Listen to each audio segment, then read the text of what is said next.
Hi everyone, welcome back to my YouTube channel Do It For Your Dreams. So let us quickly start the PT 365 का Science and Technology portion. First topic is related to biotechnology. Genome India Project. Genome India Project ने achieve किया है significant milestone. कैसे? By making the genome data of 10,000 individuals publicly accessible. Whole genome sequencing data for 10,000 individual have been archived at कहाँ पे? Indian biological data centre IDBC. कहाँ पे है? फरीदाबाद में है. इंडिया का first national life science data repository है जिस supported by department of biotechnology. Now there is framework for exchange of data protocols FED and IDBC portals were also launched. अब ये है क्या ये protocols? This is under Biotech Pride guidelines और ये ensure करता है high quality nation specific data sharing in a transparent fair and responsible manner. अब जीनोम इंडिया प्रोजेक्ट के बारे में देख लेते हैं. इनिशिएट किया गया था 2020 में by department of biotechnology with collaborations of 20 institutes to map India's genetic diversity. Objective क्या था? एक कॉम्प्रिहेंसिव कैटलॉग बनाना ऑफ जेनेटिक वेरिएशन जो रिफ्लेक्ट करेगा unique diversity of Indian population. की अचीवमेंट्स 20,000 सैंपल कलेक्ट किए गए थे from 83 diverse population establishing a bio bank and 10,000 genome sequenced किए जा चुके हैं पहले फेज में and creating a reference genome for India. इसके अलावा कुछ और इनिशिएटिव्स हैं for genome sequencing. First is IndiGen program initiated by council of scientific and industrial research CSIR ने चलाया है. One day one genome initiative by department of biotechnology. Next is human genome project. एक international collaboration है जो focus करता है to map and sequence the entire human genome. 1 lakh genome project England very first initiative sequencing 1 lakh genome. England का initiative है. And international HapMap project जो analyse करता है 1 million variants of genome in African Asian and European ancestry groups. इससे related news दे रखी है. Next generation DNA sequencing. Pashmina certification and next generation DNA sequencing facilities inaugurated at wildlife institute of India WII में ये facilities inaugurate हो गई हैं. अब ये है क्या next generation DNA sequencing? Next generation sequencing एक मॉडर्न मेथड है जो एनालाइज करता है जेनेटिक मटेरियल को and that can rapidly sequence large amount of DNA और RNA उससे क्रिएट किए जा सकते हैं. सीक्वेंसिंग की जा सकती है DNA एंड RNA की. बेनिफिट्स क्या है? ये it can sequence the entire genome with in days compare two months with earlier techniques. So fast हो गया है प्रोसेस. की एप्लीकेशंस क्या है इसकी? First is in microbiology. ये हेल्प करेगा इन पैथोजन आइडेंटिफिकेशन, आउटब्रेक ट्रैकिंग को और स्टडी करेगा एंटी माइक्रोबियल रेजिस्टेंस को. Next is related to the medical research and gene therapy. It identify the cancer cell, replace the defective genes for inherited disease, etc. Wildlife conservation and others are in the agriculture also. Sequence of genome, crop genomes to enhance the drought resistance, etc. अब कुछ key concepts और terms हैं. First is extra chromosomal DNA, ecDNA. Studies reveal how ecDNA drives cancer progression and drug resistance. की ये कैसे drive करता है cancer progression को और ड्रग रेजिस्टेंस को. अब ये ecDNA है क्या? It is a small circular DNA fragments जो फ्लोट करते हैं freely in nucleus and it is separate from chromosomes. Chromosome से अलग होते हैं. They are formed due to DNA damage और errors during the DNA replication. कब फॉर्म होता है? जब DNA डैमेज हो तब, या फिर जब रेप्लिकेट हो रहा हो उसमें कुछ एरर आ जाए DNA में तब. रोल क्या है कैंसर में ecDNA का? Found in up to 90% of certain tumour types including the brain tumour या liposarcomas and breast cancer. Often contains multiple oncogenes promoting tumour growth and जो प्रमोट करता है ड्रग रेजिस्टेंस को. अब ये क्या होते हैं? ये म्यूटेटेड जीन्स होते हैं जो केपेबल होते हैं कि उससे कैंसर हो सके and that are required to activate tumour growth. Next is selective silencing. Researchers at Columbia University have revealed impact of selective silencing on the disease outcomes. Selective silencing क्या है? Every cell in a body except from the sperm and eggs contains 2 copy of each gene, हर एक gene की 2 copy होती है body के हर cell में, एवरी सेल में, 1 inherited from the each parent, एक मदर से आता है एक फादर से आता है. However, certain cells can exhibit a bias, selectively inactivating one parent's copy of a gene, जिसको हम बोलते हैं selective silencing. Silencing means blocking a specific gene's message, या एक specific type of gene जब block हो जाए तो उसको हम बोलते हैं silencing. ये अब सेलेक्टिव साइलेंसिंग रीजंस बन सकता है किसके लिए? Why some individual carrying genes linked to disease remain symptom free. Next is CIS regulatory elements. Researchers have used AI to design new DNA switches, जिसको cis regulatory element भी बोलते हैं, that can precisely control the expression of a gene in different cell types. It opens the possibility of controlling when and where genes are expressed in a human body, कि इसके लिए scope open हो जाता है control करने का, and for the human health and research. CRE ये देख लेते हैं. Cis regulatory elements, they themselves are not part of genes but are separate. Gene से अलग होते हैं. Regulatory DNA sequence, although every cell in an organism contains the same genes, same genes होते हैं, but not all the genes are needed in every cell. हर cell में सारे genes की रिक्वायरमेंट नहीं होती और at all times या हर टाइम पे ज़रूरत नहीं होती. This gene expression is regulated by CRE. ये क्रूशियल रोल प्ले करता है in cellular identity, developmental process and stimulus response. Next topic is biofilm. IISc, Indian Institute of Science, have devised a way to break down the biofilm barriers to aid entry of drugs. Mostly diseases जो bacteria से होती हैं, they secrete the matrix like layers like around themselves, जिसको हम biofilms बोलते हैं. अब ये बायोफिल्म ये एक्ट करती है एज अ बैरियर जो लिमिट करती है एंट्री ऑफ ड्रग और हेल्प करती है बैक्टीरिया को to become resistant to antibiotics. Biofilm assemblage है of microbial cells that is irreversibly associated with a surface and enclosed in a matrix of primarily polysaccharide material. It may form on a wide variety of services, जैसे कि living tissue हो गया या कोई indwelling medical device हो गया या कोई सिस्टम हो गया जैसे piping, natural aquatic system etcetera, कि वाइड वेराइटी ऑफ सर्फेस के ये फॉर्म हो सकते हैं. फूड इंडस्ट्रीज में देखें, usually the surfaces and equipments with food and non food contacts are regularly annexed by micro organisms, जो पोटेंशियल है कि they can form the biofilms. There are other important news and developments.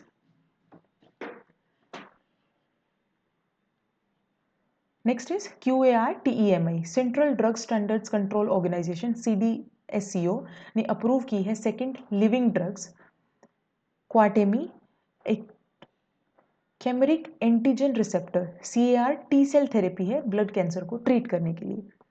Next CAR-19 is the first CAR cell CAR-T cell therapy, antigen receptor cell therapy. Next CAR-19 थी जो first cell therapy थी. अब कार्टेमी के बारे में देख लें. India की first globally benchmark CAR T cell treatment है, स्पेसिफिकली जिसको डिजाइन किया गया है for adult B cell non Hodgkin lymphoma. Develop किसने की है? बाय इम्यूनुअल थेराप्यूटिक्स, एक बेंगलुरु बेस्ड बायोटेक स्टार्टअप, उसने डेवलप किया है इसे. Next is archaea. Study of archaea have given scientist clues. किसके लिए? किसके क्लू दिए हैं? To the survival strategy of micro organisms.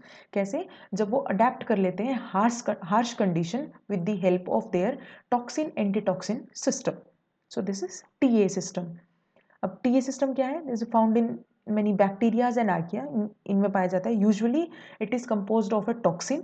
अब वो इनहिबिट करता है एक essential cellular process and an antitoxin जो काउंटरएक्ट करता है इट्स कॉग्नेट टॉक्सिन. तो ये एक काइंड ऑफ ट्रांजेक्शन है जहाँ पे टॉक्सिन और एंटीटॉक्सिन सिस्टम सेपरेटली फंक्शन कर रहे होते हैं. आर्किया क्या है? They are the organisms consisting of a single cell और जिनमें न्यूक्लियस नहीं होता, single cell without the nucleus.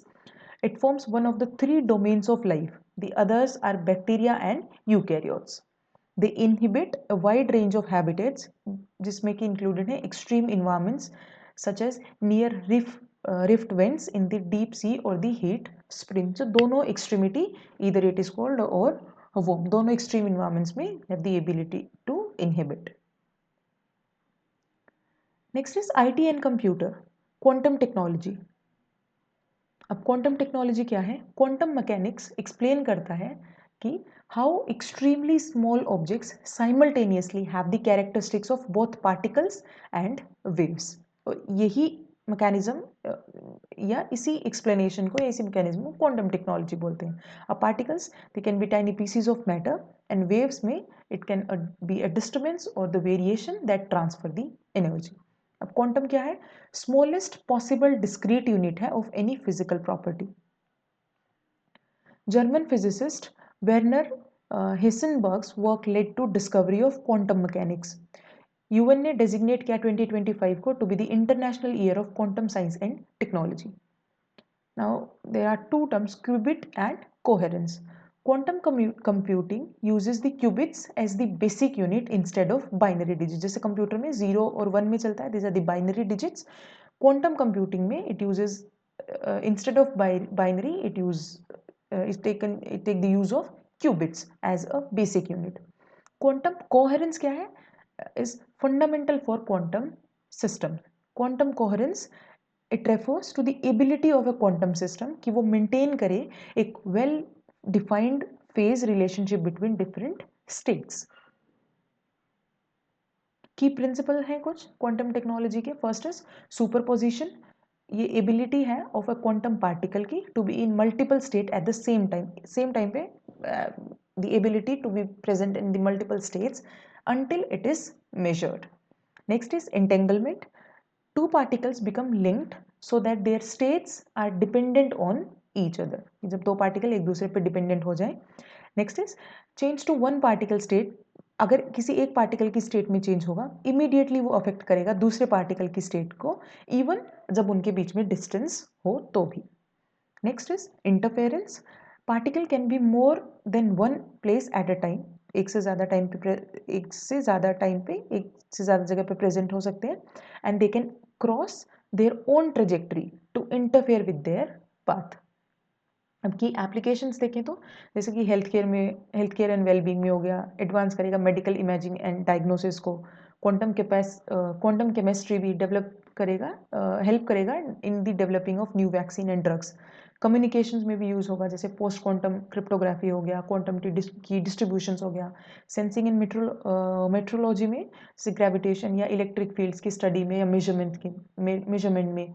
And material and devices जो इंक्लूड करते, जैसे design and synthesis of quantum chips, जैसे Google quantum chips is Willow. So material and devices में भी कंट्रीब्यूशन होगा क्वांटम टेक्नोलॉजी का. चैलेंजेस अगर क्या है क्वांटम टेक्नोलॉजी के? First is fragile quantum states. Qubits जो एक्सट्रीमली सेंसिटिव हैं and they collapse very easily with slight disturbances. Next is noise problem in qubits. Qubits highly prone होते हैं to interference and can lose the information very easily. Even with millions of qubits, many would be redundant, और जो system को inefficient बना सकता है. Next is temperature control. Qubit must be cooled to near absolute zero, जिससे कि disturbance को prevent किया जा सके डिस्टर्बेंस होने से, या इसकी वजह से कैलकुलेशन एरर्स भी हो सकती हैं. Next is Majorana 1. माइक्रोसॉफ्ट ने लॉन्च किया है मजोराना 1 क्वांटम चिप. ये वर्ल्ड की फर्स्ट क्वांटम चिप है powered by new topological core architecture.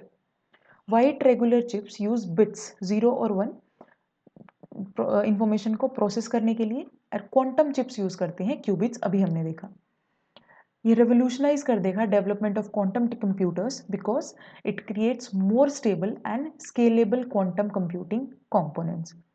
Also recently Amazon launched a quantum computing chip named Ocelot.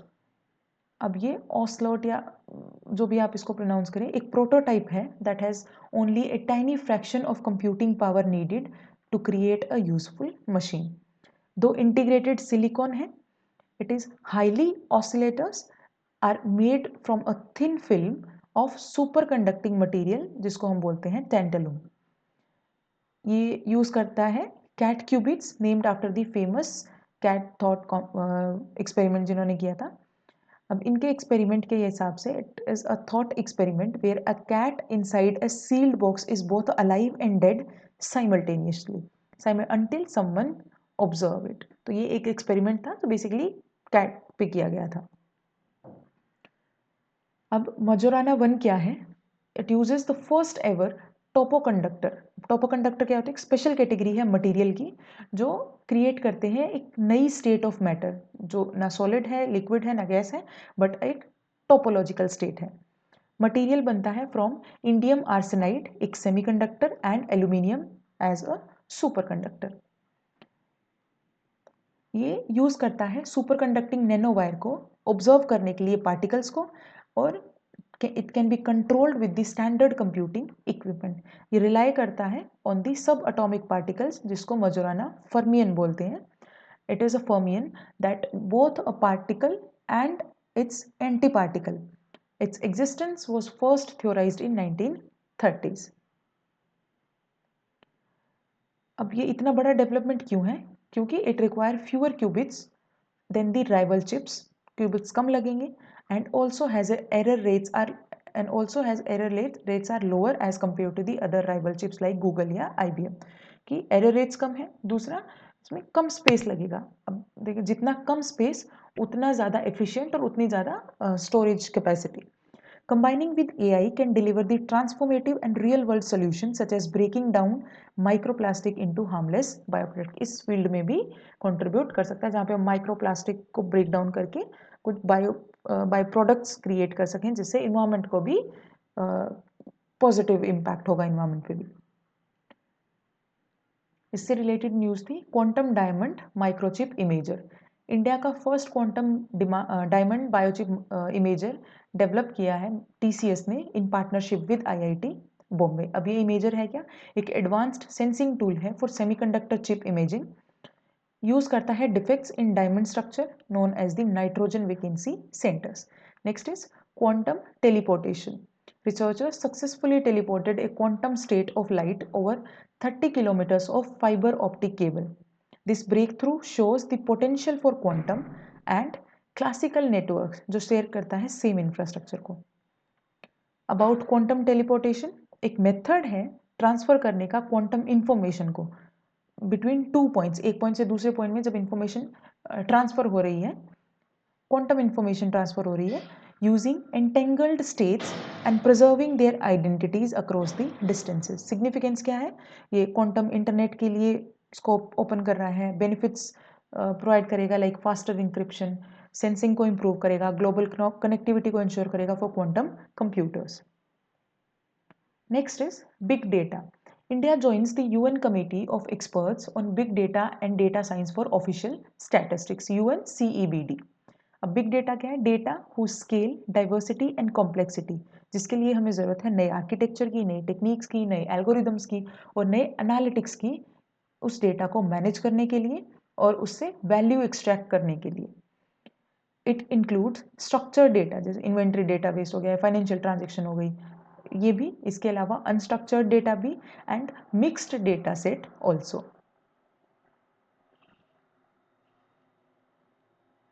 Next characteristics देखिए अगर बिग डेटा का, voluminous होता है, वेराइटी है, वेलोसिटी है, high, there is a high rate of change, and veracity है, there is uncertainty and incompleteness. Applications क्या है बिग डेटा की? अलग अलग सेक्टर्स में, हेल्थ केयर सेक्टर में जैसे पर्सनलाइज्ड मेडिसिन होगी, क्लिनिकल रिस्क मैनेजमेंट, डिजीज को प्रेडिक्ट करने के लिए, या ड्रग्स के रिकमेंडेशन के लिए। लॉजिस्टिक्स एंड ट्रांसपोर्टेशन में भी ये जैसे सप्लाई चेन को इन्हांस करता है। मार्केटिंग एंड एडवर्टाइजिंग में प्रिसाइज करता है टारगेट्स को, मार्केट एनालिसिस प्रोवाइड करने में हेल्प करता है, और कस्टमर इंसाइट्स प्रोवाइड करवाता है। स्मार्ट सिटीज़ में जैसे रिसोर्स मैनेजमेंट, इंफ्रास्ट्रक्चर को इम्प्रूव करना, प्लानिंग को इम्प्रूव करना, AI ड्रिवन सोल्यूशंस देना फॉर अर्बन चैलेंजेस। एजुकेशन में एजुकेशन की क्वालिटी को इम्प्रूव करने में, एंड अर्थ साइंस में climate and earth studies, weather modelling and prediction.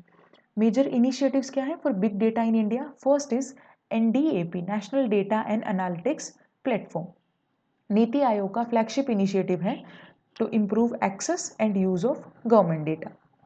Future skills prime, programme for reskilling और upskilling of IT manpower for employability चलता है under ministry of electronics and information technology, जो cover करता है big data analytics को as among one of the technologies. Next is BDI, big data initiatives.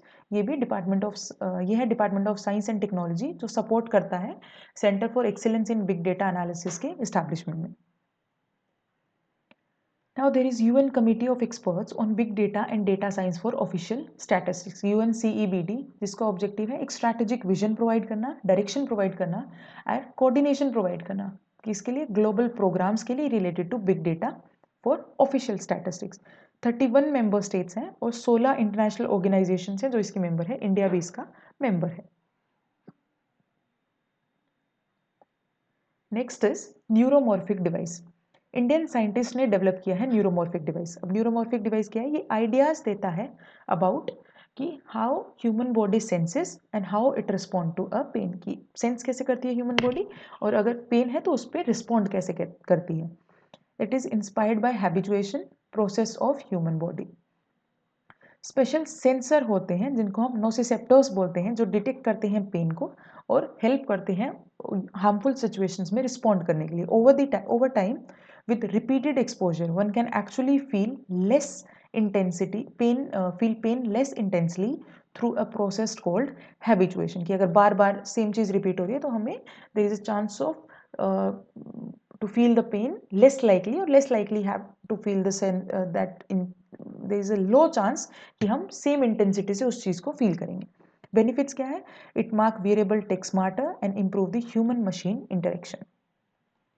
Next is Bluetooth Low Energy Gateway. State of art Bluetooth Low Energy Gateway and Node System launch किया हुआ है eight IIT Ropar. अब ये gateway क्या है? ये connect करता है Bluetooth enabled sensor to cloud platforms, जिससे कि सीमलेस डेटा ट्रांसमिशन होगा, रियल टाइम इन्वायरमेंटल मॉनिटरिंग होगी and advanced analytics across diverse sectors. Key features क्या है? रोबस्ट कनेक्टिविटी प्रोवाइड करता है, ऑफर करता है 4G WiFi and LAN compatibility flexible networking के लिए and it helps in long term communication as well. Application क्या है? प्रिसिजन फार्मिंग में यूज, एग्रीकल्चर में यूज हो सकता है, लॉजिस्टिक्स में, स्मार्ट सिटीज में एंड इंडस्ट्रियल साइट्स पे भी। Next is GPS spoofing, global positioning system spoofing. As per report Israel used GPS spoofing against Iran. अब GPS स्पूफिंग या फिर GPS सिमुलेशन इसको भी बोलते हैं। ये होता क्या है? ये एक प्रैक्टिस है ऑफ मैन्युफैक्चरिंग और ट्रिकिंग अ GPS रिसीवर। कैसे? By broadcasting the false GPS signal, कि अगर गलत GPS सिग्नल्स प्रोवाइड किया जाए तो that is considered as GPS spoofing. ये एक साइबर अटैक का टाइप है। Spoofing is different from GPS jamming. अब जैमिंग में क्या होता है? GPS सिग्नल जैम किए जाते हैं या ब्लॉक किया जाता है एंड स्पूफिंग में गलत सिग्नल्स प्रोवाइड किए जा रहे हैं। Next is Dharani. IIT Madras has become the first research organization in the world. World में फर्स्ट रिसर्च ऑर्गेनाइजेशन बना है IIT मद्रास, जिसने रिलीज किया है an open source brain mapping data set named Dharani. अब धारानी क्या है? Largest open access digital data set है of human fetal brain. It is created with custom made Indian technology से बनाया गया है। It advances neuro science research को advance करेगा and could aid in brain related health treatments. Next is SSI Mantra. India's indigenous surgical robotic system SSI Mantra ने perform किए हैं 2 world first robotic cardiac telesurgeries with latency of only 40 milliseconds. अब SSI Mantra क्या है? ये this is the only robotic system worldwide, पहला ऐसा रोबोटिक सिस्टम है जिसने रिसीव किया है regulatory approval for telesurgery and teleproctoring. It performed the robotic beating heart totally endoscopic coronary artery bypass TECAB, considered one of the most complex cardiac surgical procedure। ये perform किया है SSI मंत्र। इसके लिए रेगुलेटरी अप्रूवल भी receive हुआ है SSI Mantra को। Next is the Bhashini project. Ministry of labour and employment ने लॉन्च किया है multilingual functionality of e Shram portal. The Bhashini project upgraded the e Shram portal को अपग्रेड किया है, जो सपोर्ट करता है 22 शेड्यूल्ड लैंग्वेजेस में। अब द्विभाषिणी प्रोजेक्ट क्या है, 2022 में आया था। AI based language translation tool है जो इनेबल करता है multilingual support of Indian languages. ये नेशनल लैंग्वेज ट्रांसलेशन मिशन का प्रोग्राम का पार्ट है। ऑब्जेक्टिव है इसका कि लैंग्वेज बैरियर को कम करे और कंटेंट और सर्विसेज प्रोवाइड करे लोगों को उनकी नेटिव लैंग्वेजेस में। मिनिस्ट्री कौन सी है, nodal ministry of electronics and information technology. Next is GenCast AI। Google DeepMind unveils GenCast AI model किसके लिए, for weather forecasting.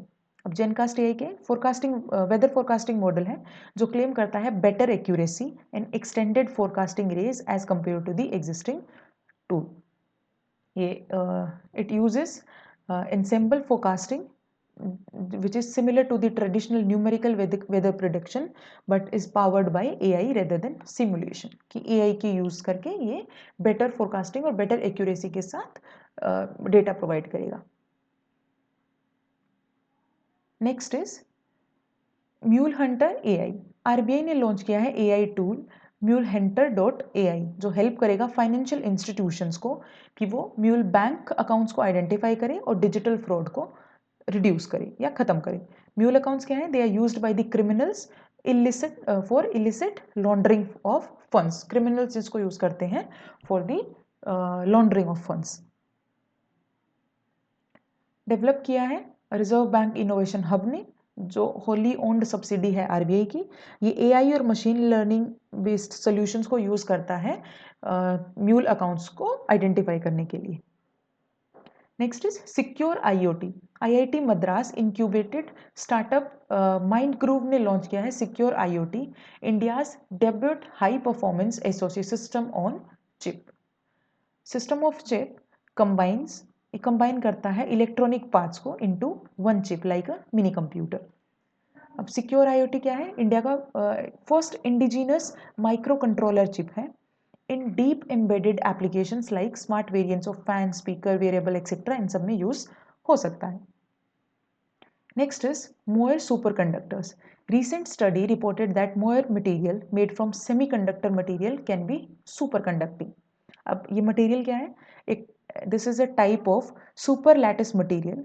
It is a periodic structure formed by altering the layers of material. जब material की layers को alter किया जाता है तब जो मटेरियल डेवलप होगा that is super lattice material with पर मोयर मटेरियल क्या है, ये वो type of super lattice material है जिसका यूनिक स्ट्रक्चर है और उसकी प्रॉपर्टीज भी अलग है। It is created by stacking 2 layer of semiconductor and rotating 1 layer by A small angle, तब क्रिएट होता है। बेनिफिट्स क्या है, tunable electric and optical properties, exhibit करता है सुपर कंडक्टिविटी को, orbital magnetism and quantum properties. Next is space technology. First topic is cryogenic engine. Cryogenic engine uses both cryogenic fuel भी use करता है एंड ऑक्सीडाइजर भी use कर and oxidizer liquefied at a very low temperature, दोनों use करता है।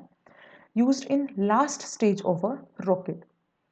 The fuel and oxidiser ये liquefied gas है जो एक्सट्रीमली लो टेम्परेचर पे स्टोर की जाती है। Generally liquid hydrogen liquefied at -250 degree Celsius is used as a fuel and liquid oxygen liquefied at -183 degree Celsius जिसको एज ए ऑक्सीडाइजर यूज किया जाता है।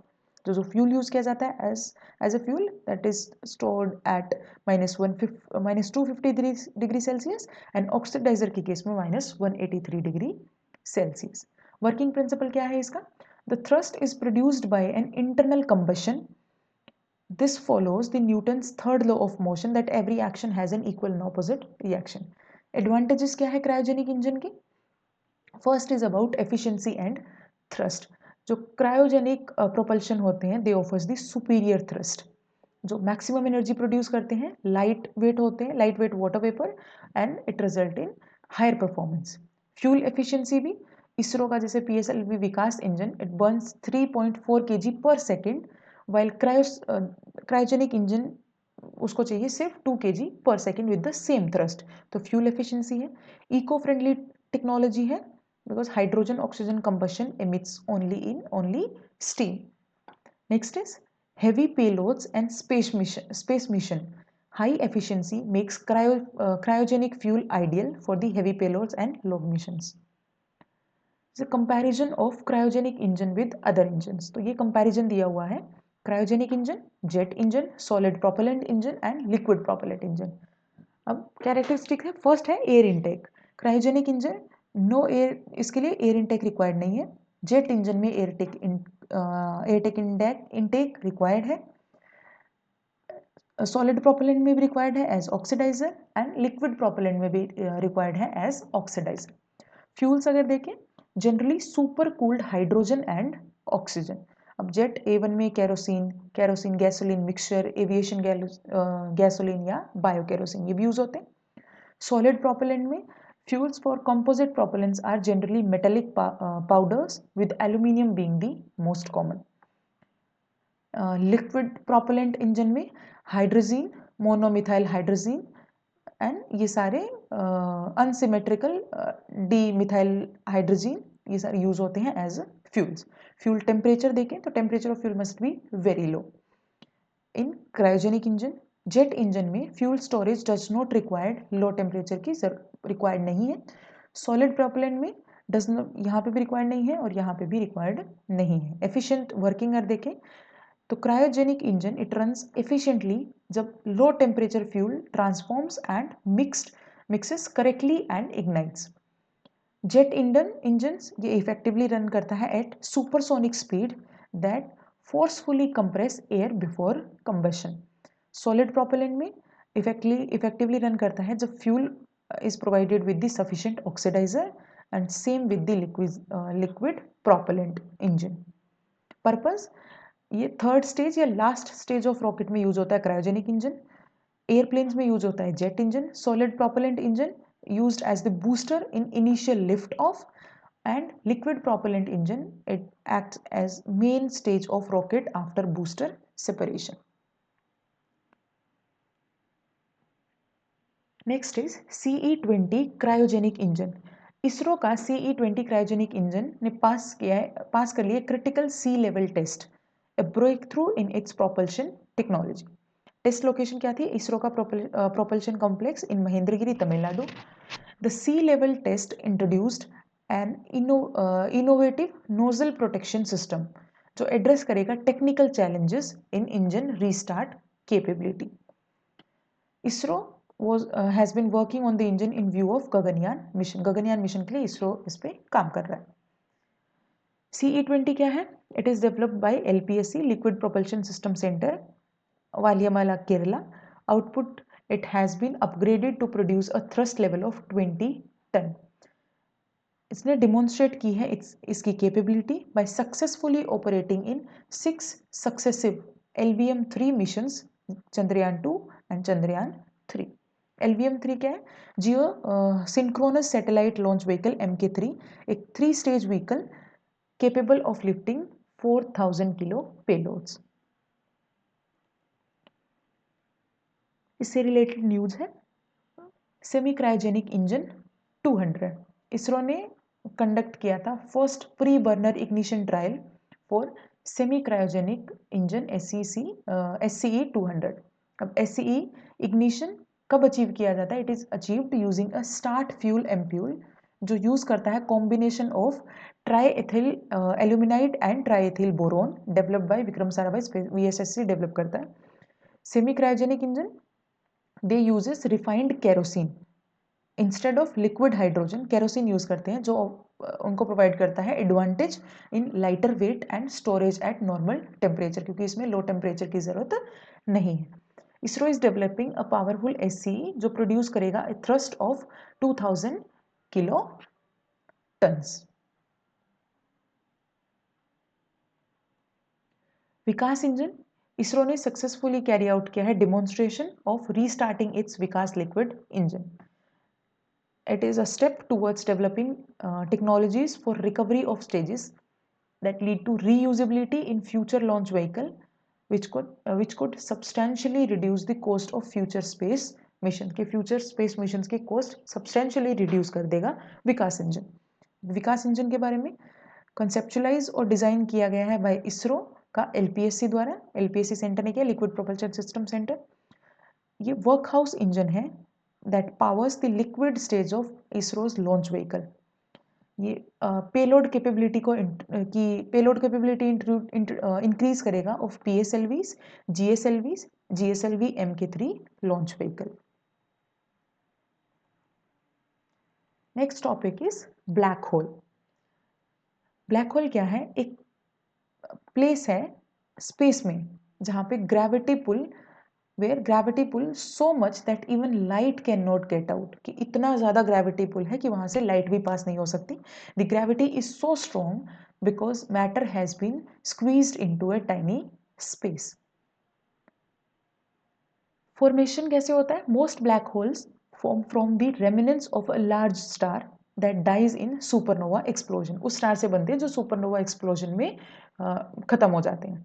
Our sun will never turn into a black hole as it is not big enough to make a black hole. सन कभी भी black hole में turn नहीं कर सकता। इसके अलावा कुछ फीचर्स दे रखे हैं। It is invisible and can be big और स्मॉल। 2019 में scientist got the first optical image of black hole. 2019 में पहली ऑप्टिकल इमेज मिली साइंटिस्ट को at the centre of galaxy named as Messier 87 through Event Horizon Telescope. इनको directly observe नहीं किया जा सकता, but the area just outside the boundary of black hole, जिसको इवेंट होराइजन बोलते हैं, वो एमिट करता है all kind of radiations including even visible lights. Importance क्या है ब्लैक होल को स्टडी करने की? First is laboratories for testing fundamental theories. ये एक्सप्लेन करता है कि यूनिवर्स कैसे वर्क करता है, फॉर्मेशन कैसे हुआ, गैलेक्सीज कैसे बनी, इनका। नेक्स्ट इज ये इन्हेंस करता है understanding of gravitational force which can be useful for global positioning satellites. इसके अलावा ग्रेविटेशनल वेव को डिटेक्ट करने में हेल्प करता है जो जनरेट होती है जब दो ब्लैक होल कोलाइड करते हैं तब। Next, bending of light around a black hole help करता है to see the lights from material that is behind the black whole.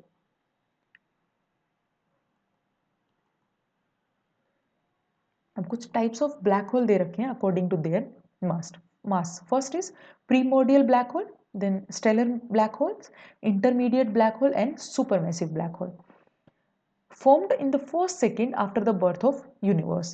जो first occur हुआ that is primordial black hole. Masses ranging from 1 lakh times less than a paperclip to 1 lakh times more than the suns. तो ये इतना ज़्यादा diverse है इसका mass. Stellar black holes masses up to 20 times more than sun.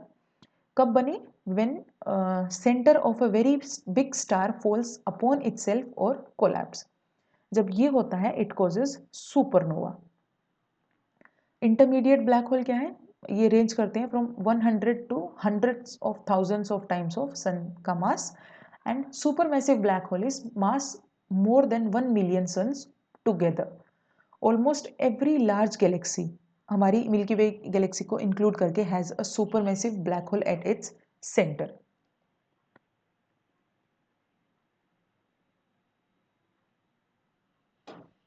Next is V404 Cygni system. Astronomers ने discover किया है first black hole triple system जिसको बोल रहे हैं V404 किग्नी सिस्टम। अब ये सिस्टम क्या है?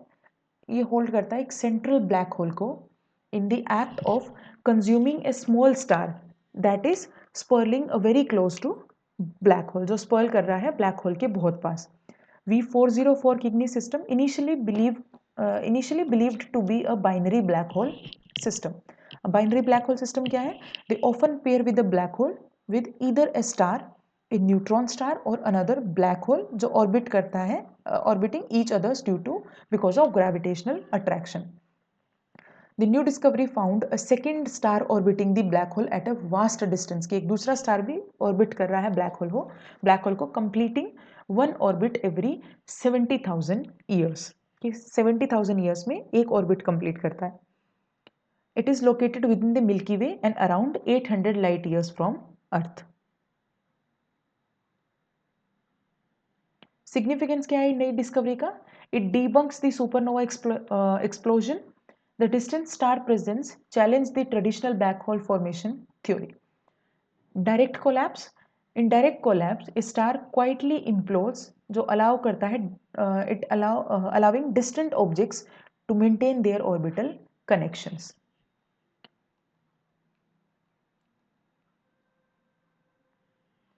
इससे रिलेटेड न्यूज़ है LID 568, black hole is expanding at an unprecedented rate, जो चैलेंज करता है conventional understanding of black hole कि हमने टाइम ड्यूरेशन दे रखा है, इस टाइम डेवलप हुआ, जैसे प्रीमोडियल जब यूनिवर्स बना उसके फर्स्ट सेकंड में जो डेवलप हुआ, और यहाँ पे हम बोले इसके एक्सपेंशन की रेट क्या है, it is expanding at unprecedented rate. तो हमारी पहले की थ्योरीज को, पहले की नॉलेज को ये चैलेंज करता है। LID 568 appear to be consuming in falling material because किसके लिए, gravitational attraction की वजह से, which is known as accretion at more than 40 times the Eddington limit. अब Eddington limit क्या है, ये बताती है maximum energy output the black hole can produce through a accretion process. LID 568 इसके बारे में देख लेते हैं। एक सुपरमैसिव ब्लैक होल है, formed about 1.5 billion years after the Big Bang event. Big Bang event होने के 1.5 billion years के बाद बना था। It has a mass of 10 million times greater than Sun. मास कितना है इसका, 10 मिलियन गुना ज़्यादा as compared to Sun. So it is located at the center of our galaxy, the Milky Way galaxy के center में present है ये। Next is third launch pad. Union Cabinet ने approve किया है establishment of third launch pad project at Satish Dhawan Space Centre of ISRO at Sriharikota. TLP क्या है, की फीचर्स क्या है इसके, configured to support launch of next generation launch vehicle, NGLV को सपोर्ट करेगा, and LVM-3 with semi cryogenic stage as well as scaled up configuration of NGLV. Capacity augmentation, ये enable करता है हायर लॉन्चेस फ्रीक्वेंसीज को, and expanded the vision of Indian space programme, कि Indian space programme के vision को भी expand करेगा।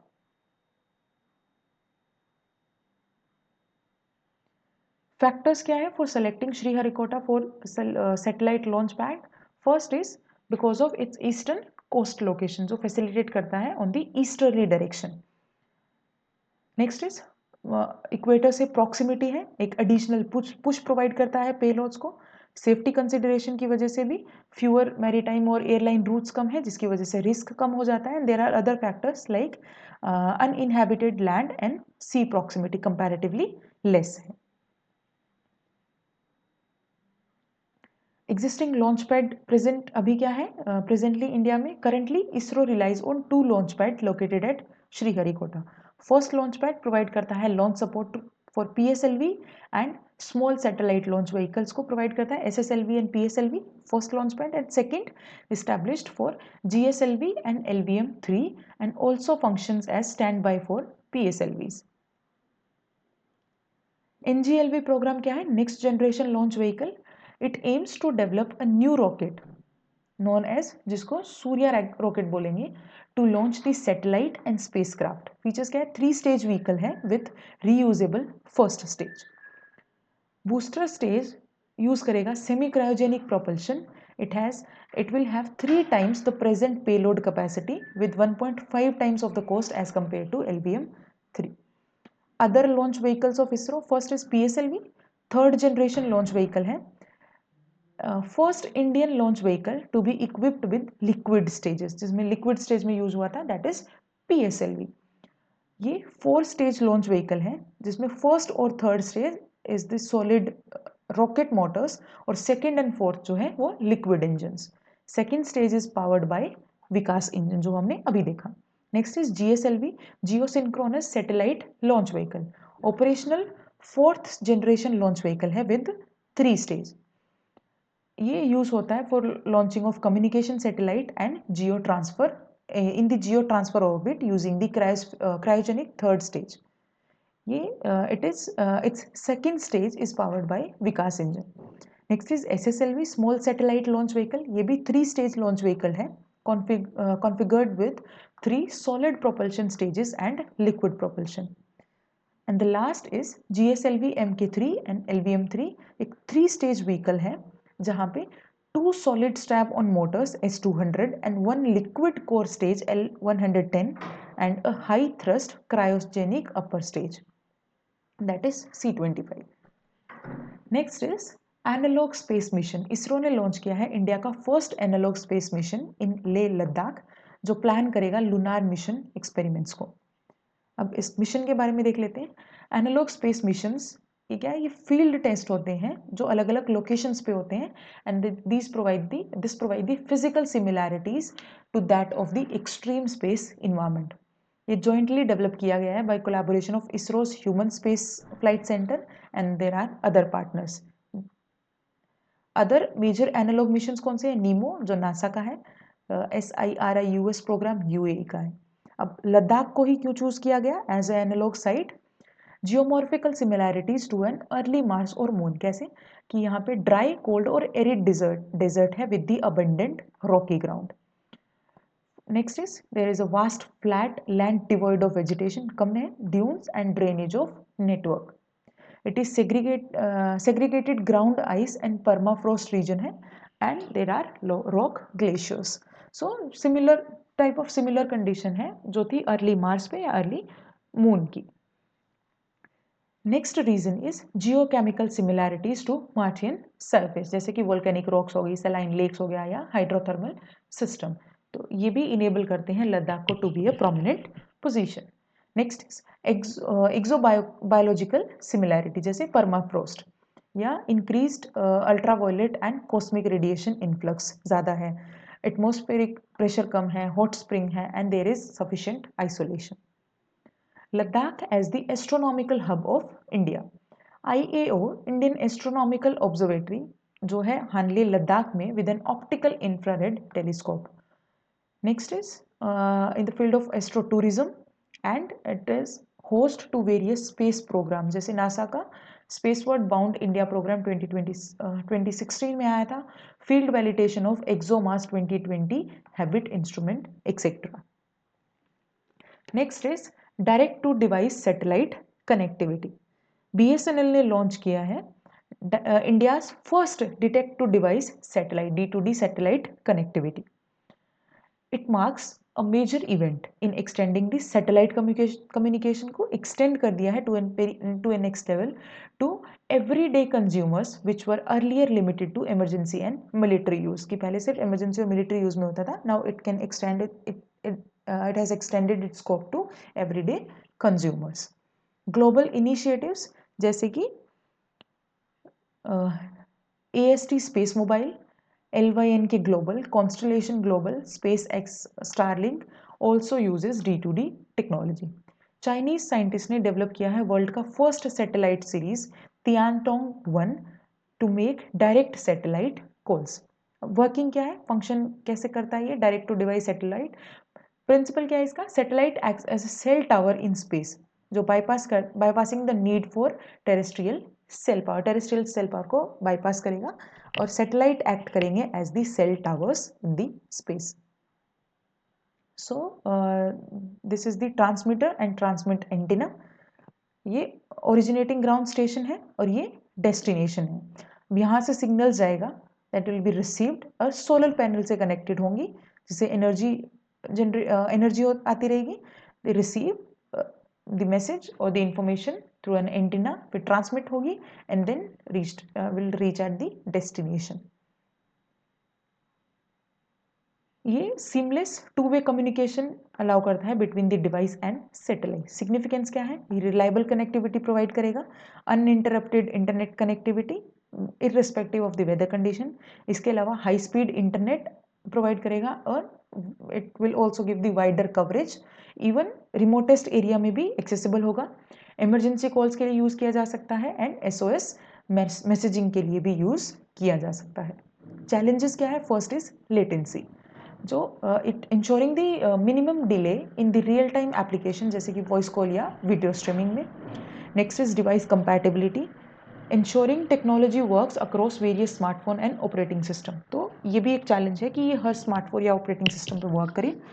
And propagation challenge, overcoming the signal loss and interference in the diverse environment. Satellite communication technology में India को अगर देखें तो अंडर टेलीकम्युनिकेशन एक्ट 2023 में आया था, Satellite communication companies can get the spectrum without auction for point to point communication. के पहले auction होता था for spectrum, अब companies can get it without the auction.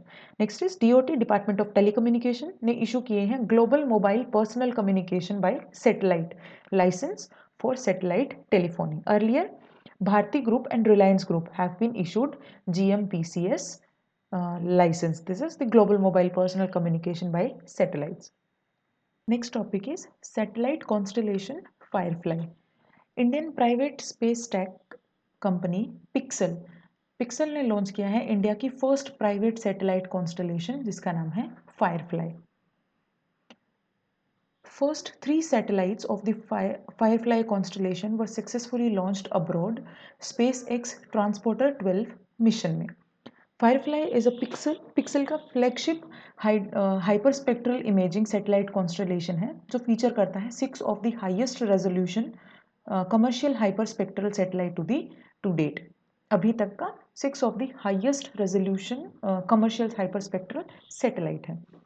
अब ये हाइपर स्पेक्ट्रल इमेजिंग सैटेलाइट क्या होते हैं? HSI analyzes a wide spectrum of light instead of just assigning primary colors to each pixel. ये एनालाइज करता है वाइड स्पेक्ट्रम ऑफ लाइट को effectively spectrally fingerprinting दी अर्थ. HSI provide करता है more information on what is imaged. For instance while a typical satellite क्या करता है, वो आइडेंटिफाई करेगा जैसे कोई फॉरेस्ट है, स्पेस से उसने आइडेंटिफाई किया कोई फॉरेस्ट. HSI उसको डिस्टिंग्विश करता है between different types of trees और डिटरमाइन करता है health of each individual tree. तो कितना डीप एनालिसिस ये HSI प्रोवाइड करता है. ये एप्लीकेशन वेस्ट सॉर्टिंग में यूज हो सकता है, एनवायरमेंटल मॉनिटरिंग में यूज हो सकता है, मिनरल एक्सप्लोरेशन में यूज हो सकता है. सैटेलाइट कॉन्स्टलेशन क्या है? It is a network of identical artificial satellite. Identical artificial satellites का नेटवर्क है जिनका सेम पर्पस है and they share the control. उनको डिज़ाइन किया गया है to work as a system. वो कम्युनिकेट करते हैं with global ground stations and at times they interconnect to complement each others function. Starlink largest satellite constellation है जिसमें 2146 एक्टिव सैटेलाइट्स हैं. कुछ टाइप्स दे रखे हैं based on the orbital altitude. There are 3 types: geostationary orbit, GEO, MEO medium earth orbit and LEO is low earth orbit. Geostationary orbit क्या है? At an altitude of 36,000 kilometre. ये synchronise करता है with earth rotation. जैसे जैसे earth rotate करती है ये सैटेलाइट इस ऑर्बिट में रोटेशन होता है. Geosynchronous orbit is a low inclination orbit जिसका पीरियड है 23 hours 56 minutes and 4 seconds. MEO medium earth orbit at an altitude of 5000 से लेके 20,000 किलोमीटर तक, traditionally serving the navigation purpose. LEO जो 500 से 1200 किलोमीटर तक ऑल्टीट्यूड है, प्राइमरली जो सपोर्ट करता है research, telecommunication and earth observation needs को. TSAT-1A Tata advanced system limited and Stellogic announced the successful deployment of TSAT-1A into the space. अब ये क्या है? इंडिया की first indigenously developed and built satellite है जो केपेबल है of sub metre resolution optical imaging. It is equipped with both multispectral and hyper spectral imaging capabilities. कुछ space missions दे रखे हैं जो न्यूज में थे. First is Parker Solar Probe.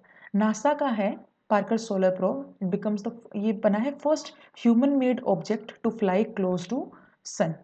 It performed solar fly at the perihelion point. अब perihelion क्या है? ये वो पॉइंट है ऑर्बिट में किसी प्लैनेट के और the other astronomical body which is closest to this. में जब क्लोज प्रॉक्सिमिटी में तो पेरीहिलियन, और दूसरी एक टर्म होती है एपीहिलियन जहाँ पे मैक्सिमम डिस्टेंस जब होता है तब. Also it traveled at a speed of approximately 7 lakh km per hour, making it as the fastest human made object in the history. अब इसके बारे में देख लेते हैं. ऑब्जेक्टिव 2018 में आया था पार्कर सोलर प्रोब. ऑब्जेक्टिव क्या है? Launched to fly into outer most part of sun atmosphere जो है corona, outer most part sun का, एंड इम्प्रूव करेगा understanding of solar winds. Key scientific instrument field experiment integrated science investigation of the sun. Next mission is LignoSat. World का पहला wooden satellite है जो develop किया है जापान ने। Satellite will study how would withstand space extreme conditions, कि would कैसे react करता है स्पेस की एक्सट्रीम कंडीशंस के साथ। अब लिग्नोसैट के बारे में देख लेते हैं। It is a small palm sized satellite, हथेली की साइज जितना सैटेलाइट है, मेड फ्रॉम होनोकी वुड। ये मंगोलिया ट्री में टाइप ऑफ मंगोलिया ट्री जो नेटिव है जापान का। It also incorporates traditional aluminium structure and electronic components. Significance क्या है? ये promote करेगा use of renewable materials for space structure. Wood can better withstand space condition than the metal, as there is no water or oxygen जो इसके decay या इसके decay में result कर सके या इसको hamper कर सके, क्योंकि water भी नहीं है और oxygen नहीं। Next is, when decommissioned, wooden satellite burn up without releasing harmful pollutants unlike metal ones। की अगर फेल भी हो जाए, decommission भी हो जाता है मिशन, तो भी wooden satellite burn हो जाएंगी जिससे कोई harmful pollutants create नहीं होंगे, जैसे कि metal के केस में, metal से बनी satellite के केसेस में होते हैं। Next is Proba 3। PSLV C-59 vehicle ने कैरी किया Proba 3 spacecraft into the highly elliptical orbit as a dedicated commercial mission of New Space India Limited (NSIL). It is ESA's first launch from India since Proba 1 mission in 2001। अब PROBA 3 mission क्या है? एक IOD mission है, in orbit demonstration mission है, जो observe करता है सन के कोरोना को through an innovative satellite formation. Corona sun की आउटर मोस्ट लेयर है। मिशन क्या है? ये डिप्लॉय करेगा 2 satellites into a high elliptical orbit that will reach 60,000 kilometre from earth. Twin satellite, जो दोनों सैटेलाइट लॉन्च करेगा, will maintain an autonomous formation to follow the uninterrupted observation. World का पहला प्रिसिजन फॉर्मेशन फ्लाइंग मिशन होगा ये। On it 2 satellites will fly together. 2 satellite एक साथ fly करेंगी जो मेंटेन करेगी fixed configuration. It will consist of Coronagraph spacecraft and Occultus spacecraft. Next is IRS Square. European union ने लॉन्च किया है infrastructure for resilience, interconnectivity and security by satellite IRIS square. ये third major space infrastructure project है after Galileo navigation and Copernicus. पहले दो Galileo and Copernicus.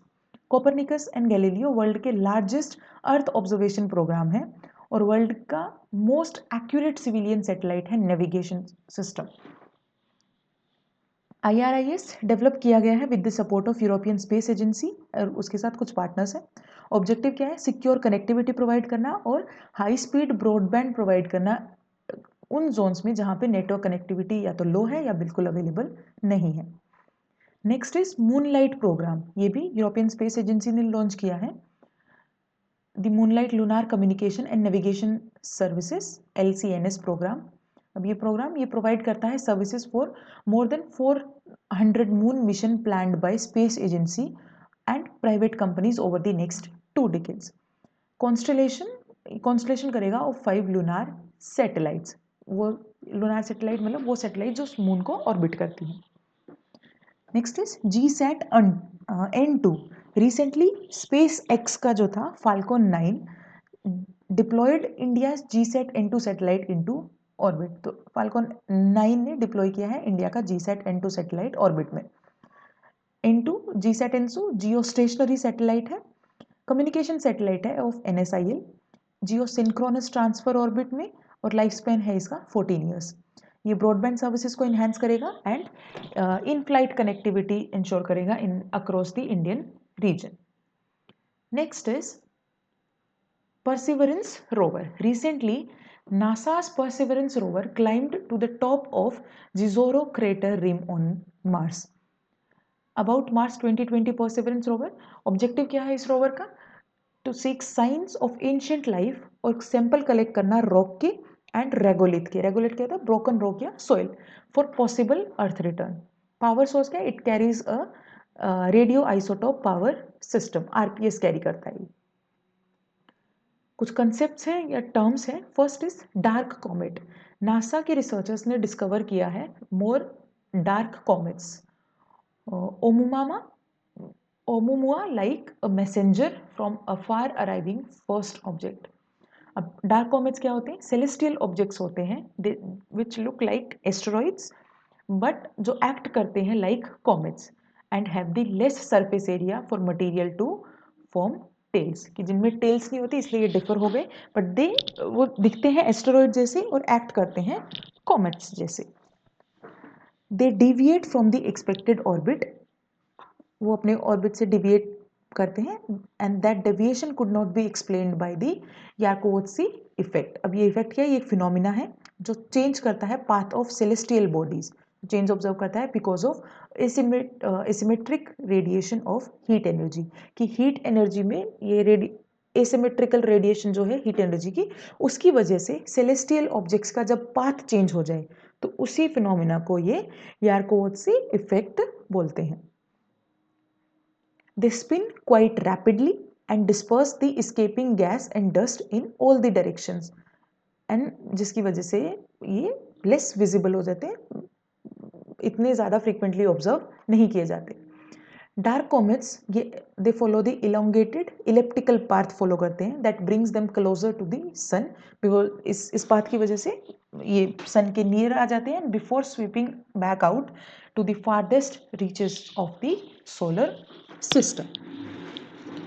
Next topic is gravitational lensing.